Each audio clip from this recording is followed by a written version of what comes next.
Hello guys, good morning. Thank you so much for being here to another videos of mine. This is a chatty video, as you can tell when you see my face. It's a chatty video. Actually, it's a VR, a video response, because last week I watched two very amazing and interesting videos. I have my notes here. The first video is from Ariane over at Barbination, and the video was Doll Burnout, a Barbie collector's thoughts and how to cope.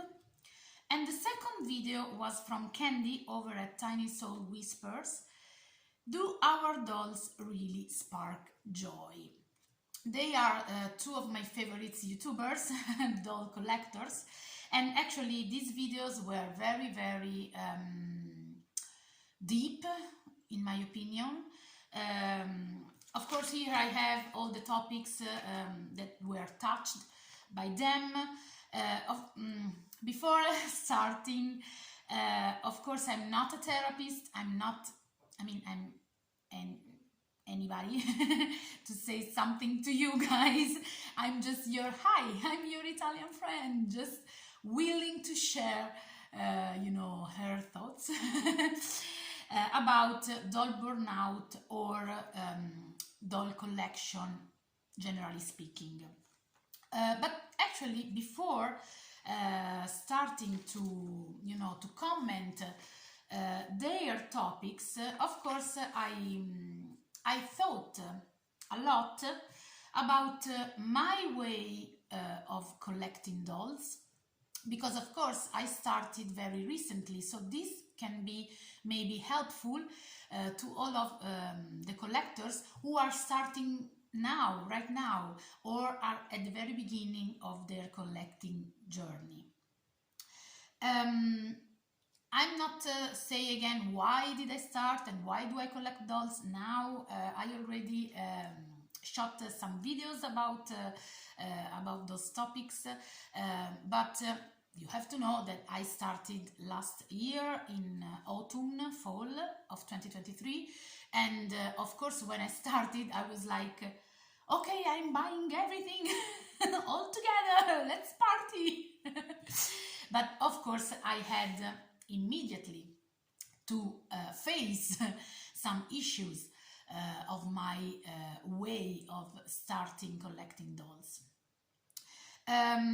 Actually, I went to the core of my reasons about why do I collect dolls and why did I start to collect dolls. The first thing, to collect dolls again, because I was a collector, a Barbie collector when I was a child. But anyway, to start again as an adult woman in collecting dolls, I wrote that to me it gives me balance, it gives me energy, childish energy, and it gives me joy / healing. It's a healing process of my child's wounds. Of course, these are my reasons, but I am just sharing, of course, my experience. For you, you can have totally different reasons. But actually, these are my reasons why I collect dolls again. But of course,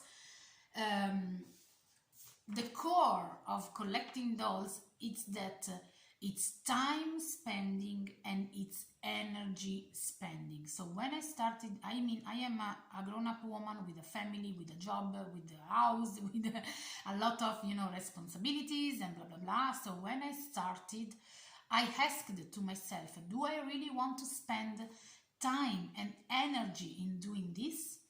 Yes. All right. But even if I want to spend time and energy in doing this, I needed to set some rules, to set some limits, to give these collecting things a path, a way for doing it in my best way. I divided, actually, you can't see, there is too much light anyway. I divided my collecting world in 6 actions that I do every time. It is search. First one is search the dolls that I'm interested in. Buying buy the dolls that I'm interested in. I opened the channel, so when I buy stuff, usually I do a whole video, so hauling, shoot a whole video of my purchase dolls. Then I wash and clean, because I thrift dolls, or anyway, my dolls are second-hand dolls, so usually I wash, clean my dolls, or the fashions. Then I give them a makeover, and then I organized or reorganized my collection, because I needed to insert, to put my new dolls in my collection. So these are my actions, my 6 main actions in my way of collecting dolls. And usually the last four actions, that are video haul, wash and clean, makeover, and organized or reorganize my collection.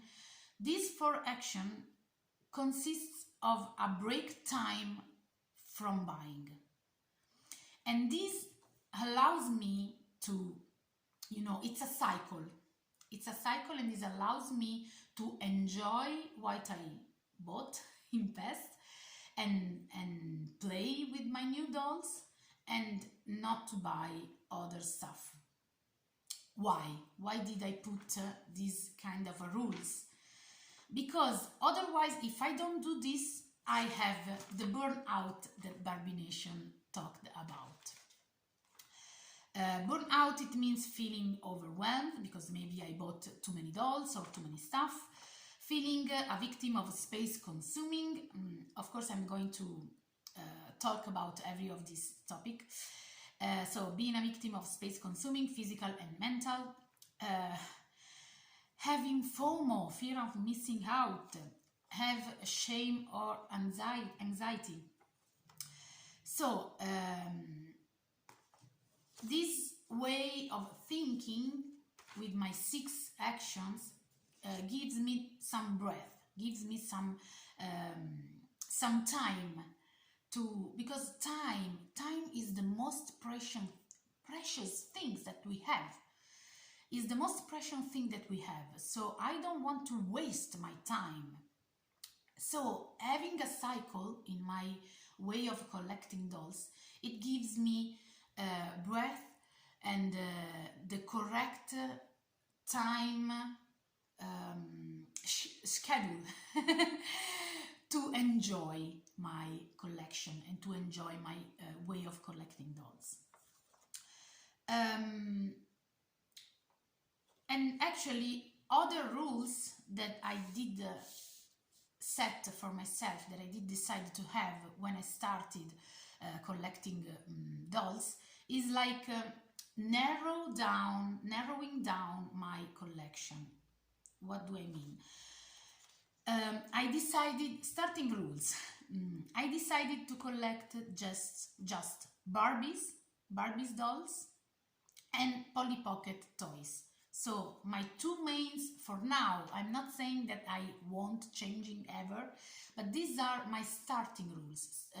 I started saying, okay, I'm not going to collect every doll that I see or every toy that I see from the 80s or 90s, because it's impossible, and to be honest, it's also very expensive. So I narrow it down. So I decided to just collect Barbies and Polly Pockets, and mainly 80s and 90s Barbies and Polly Pockets. Of course, I had some exception, because I'm human, and if I find a good deal, maybe I buy as well. But exceptions are not the rules, so it's fine. So my main focus now are Barbies and Polly Pockets, mainly from 80s and 90s. Next, I had to decide if I am a box collector or loose doll collectors. And this was very easy because it's impossible to me to be a box collector, a Barbie's box collectors, for two reasons. One, money. They are way too expensive for my wallet. And two, space. If you watched my collection video, you know that I am a collector in a closet, in the closet. So I have just that space for my collection and it's set. I'm not going to dedicate a room for my doll collection. I just have that space for now. I am not saying that maybe in future I will change, but for now it's like this, and this helps me to just, you know, set my limits, set my my rules. So no box collectors, no at all. And to be honest, I also wanted to, I want to play with my dolls, so I knew that, you know, loose dolls are super fun for myself. The only I have here the only doll in the box that I found, because of course I have also an exception rule that is if I find Barbies in a box for less than 20 euros, I buy them. It's just, you know, an exceptional rule, and this was the only one. I paid like 18 euros for this one. This is Hamley's Barbies from, I think it's 1996 or 1995. She is in the box, she is new. I mean, the box has never been opened, but actually the box is very discolored and the plastic is kind of yellowish, so I think I could unbox her at one point. But yeah, she is the only girl in the box that I have. Other rules that I decided for my way of collecting dolls, you can put a budget, like you can say, I can spend every month like 100 euros, and you can set a budget.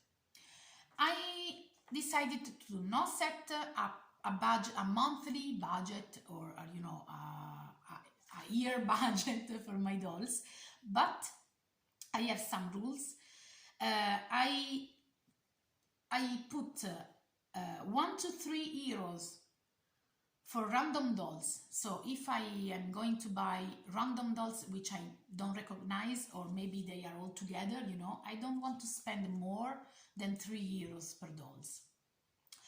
If the doll is famous, I mean, I recognize the doll and actually maybe she has the original outfit or she's in great condition, I am not going to spend like more than 10 or 15 euros for a doll that I recognize.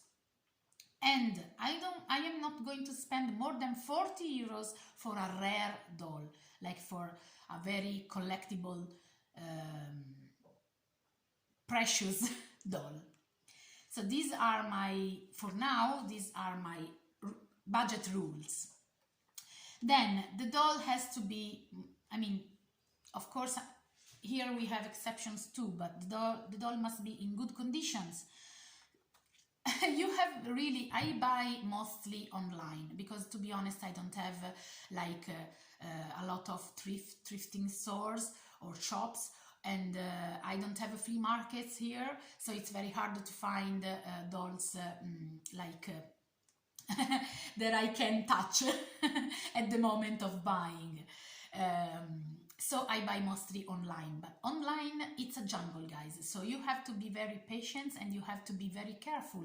Watch very carefully all the pictures that you find about the doll that you want to purchase, and don't be afraid to ask to the vendor, to the seller, other pictures or to ask questions, because sometimes these sellers, these vendors, they write like very good conditions, and then the doll has chewed hands, chewed feet, cut hair, broken neck.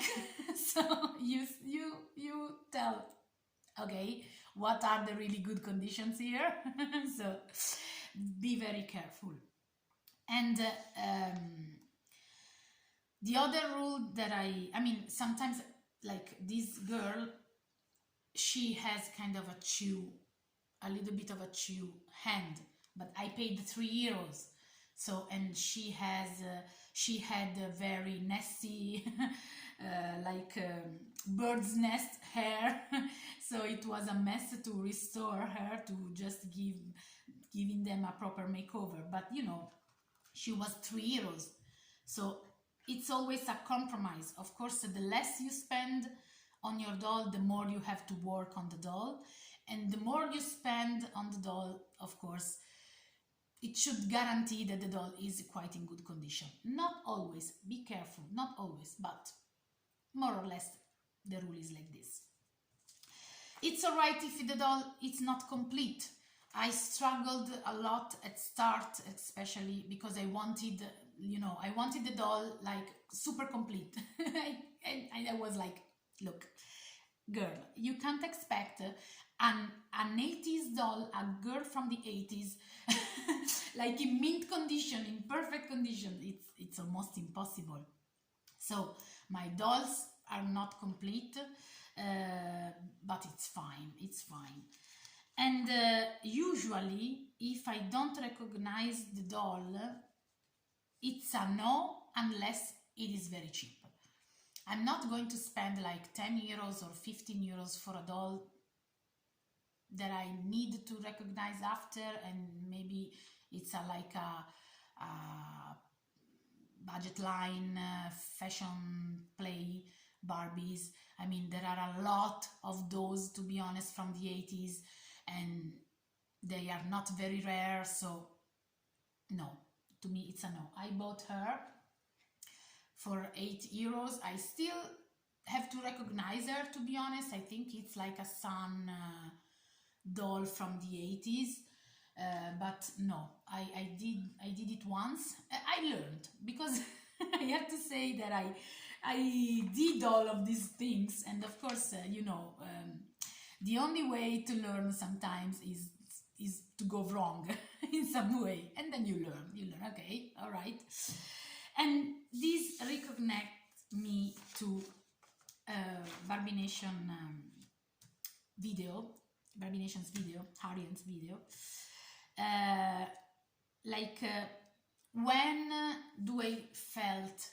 When did I feel overwhelmed? When I was realizing that I was hoarding dolls without a reason, like her, and like other dolls that I have in my closet now, that I purchased them just on the enthusiasm wave of starting a new collection. So now I don't do that anymore. And actually, a good declutter here and then, sometimes it's helpful. So hoarding is something that makes you feel overwhelmed. Space, of course, I talked already about space. I set a limited space for my collection. So I know that that is my space, that is my dream world, but that's it. So no no doll rooms, no a lot of space in my house. FOMO, fear of missing out. I am still working on that, but I was a victim. I have been a victim of FOMO twice. So now I am like, girl, relax. One is this case, Dream Glow Barbie. Dream Glow Barbie was one of my favorite Barbies of the 80s. So I wanted her so bad. And I searched, and they were like 60 euros, 70 euros for a box, for a out of the box doll, and not even complete, and sometimes even ruined. So I'm not gonna spend that much. But then she came out. I paid 20 or 22, I don't even remember, euros for this girl. And as soon as I saw her, I bought her, like for the fear of missing out, because she is kinda in a good condition. I mean, the hair are dry, and one eyebrow was missing, so I had to repaint it. But actually, you couldn't see from the pictures because it was poorly draw. There was a pencil sign, you know, and actually she has a kind of a little bit chewed hand. I don't know if you can tell, but you know, little things here and there that I couldn't see from pictures. So I bought the girl, and when she arrived, I was like, Also, because immediately after I bought this girl, I also bought her. She came out, I paid 25 euros, and actually she is in great conditions with earrings and ring. Not her original earrings and rings, but still she has some, and the previous owner already restyled her like a proper hair, and she is in great condition, perfect hands, perfect feet. So I was like, man, I just bought this one and now I have this one under my eyes, and I bought her too. So I kinda regretted to have bought her. And this was the first lesson. Now I'm waiting for another doll. Same.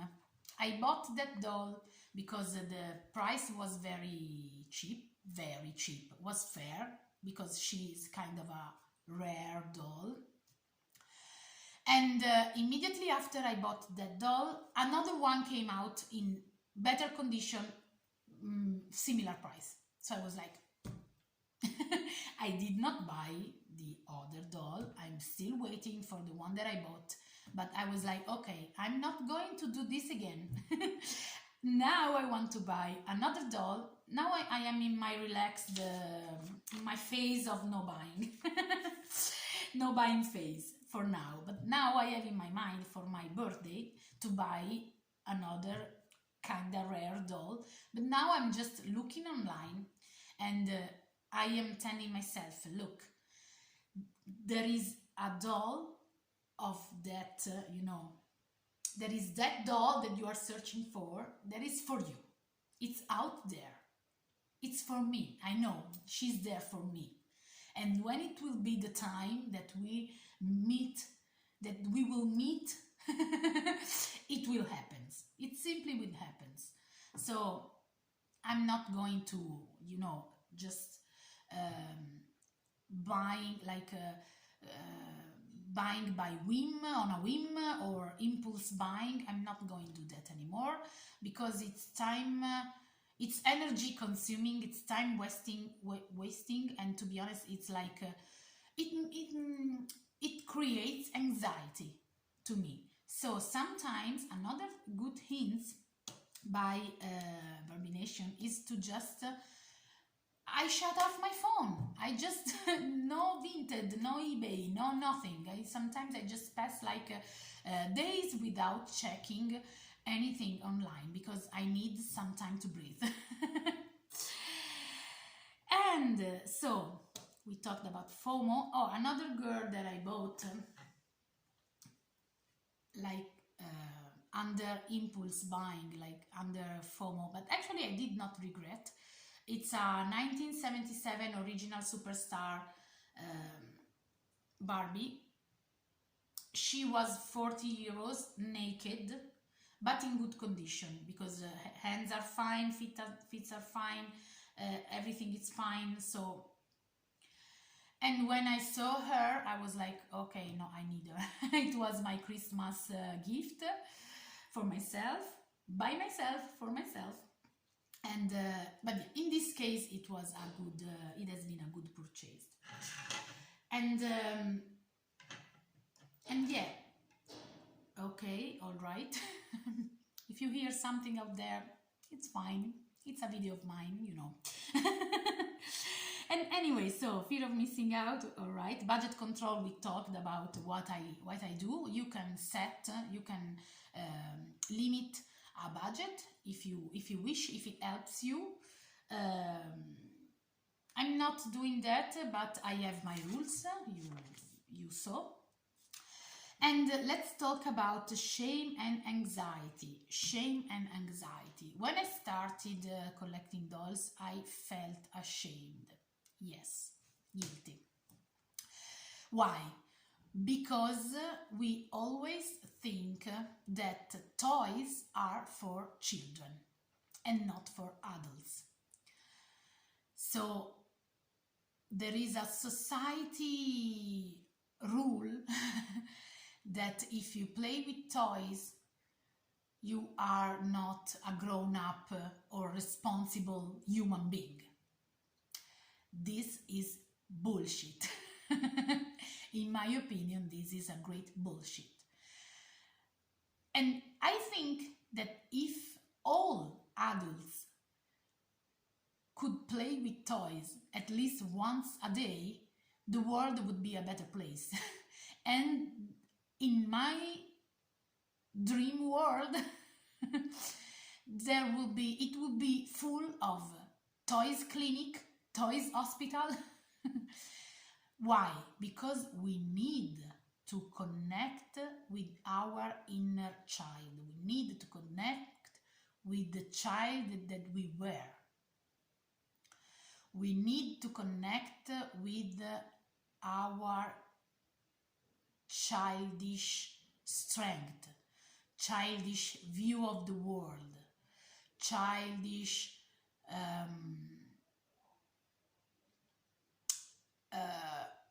way to face problems.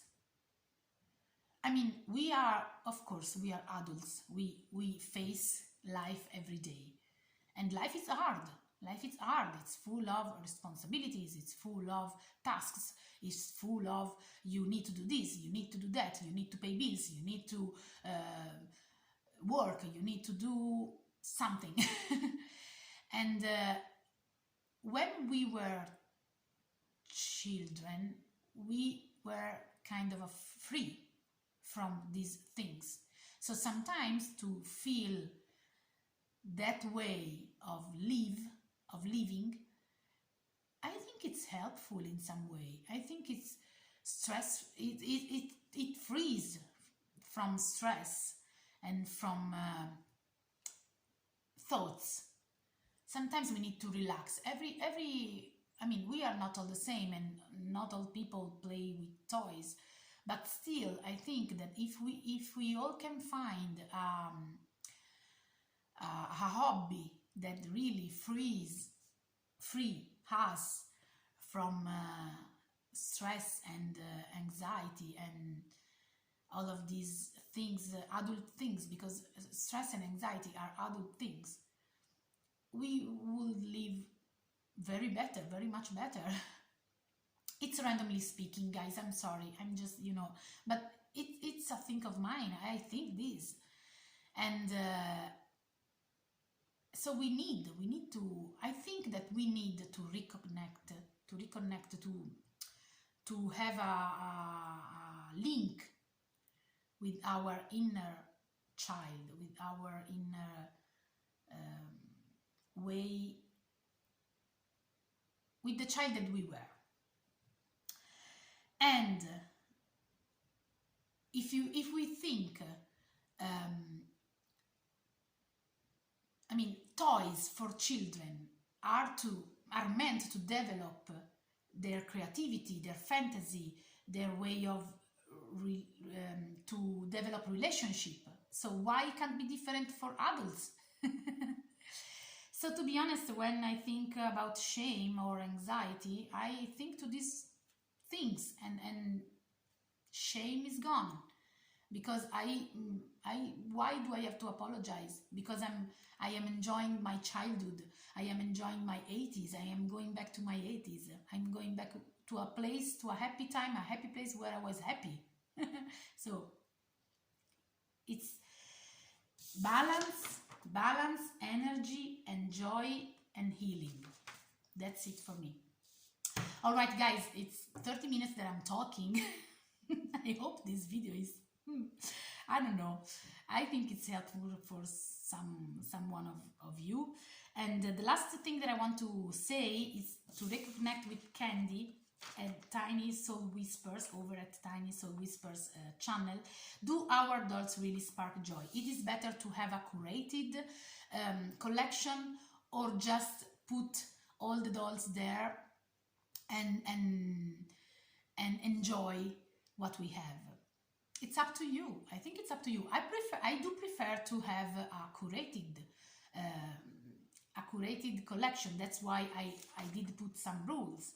But it's up to you. If you just enjoy buying dolls and put them all together, do it. Do what you like. Do what makes you feel better. And if we think, I mean, I did put my rules, but are my rules?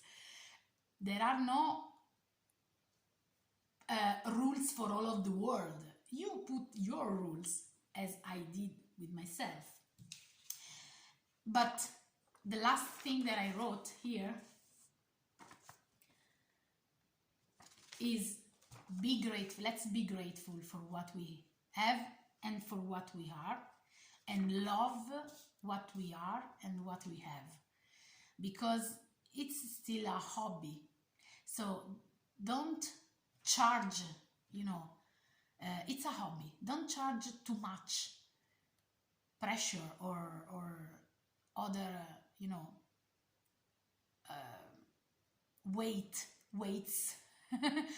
on our hobbies. It's a hobby. Let's enjoy it.